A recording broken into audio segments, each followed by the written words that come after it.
Good evening and thank you for being with us. I'm Cordell Wright.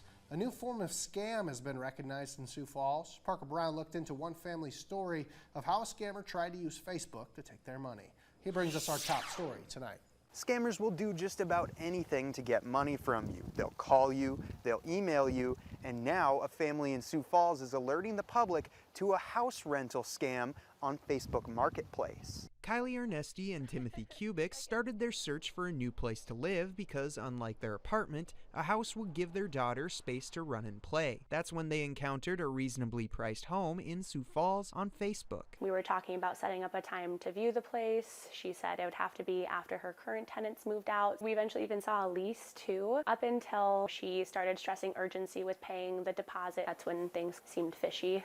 Under the name Selena West, the scammer used real properties to make them seem legitimate. Kylie and Timothy's mom, Shannon Kubik, went to see the house and the house listed as the scammer's home after messages got suspicious. Both were occupied and Selena West did not live there. What was also odd is that with all the homework that this scammer did to get the listing price of the monthly rent similar to other houses in the area, they didn't get some of the details right.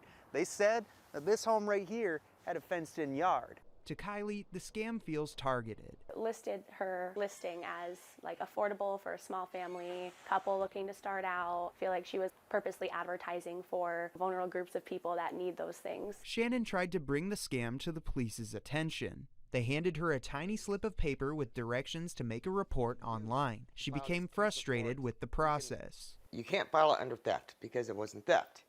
You can't file it under stolen identity because it wasn't identity theft either. Then you're stuck with, what am I supposed to do? You can't file a police report online on something like this because it would be considered filing a false police report. Both Shannon and Kylie are hoping that the Sioux Falls Police Department makes some subtle changes to the way that reports are taken so that it's easier to report a scam. Until then, if you're at all skeptical of a rental agreement, look a little further into it. It's better to be safe than to get scammed. In Sioux Falls, Parker Brown, Dakota News Now.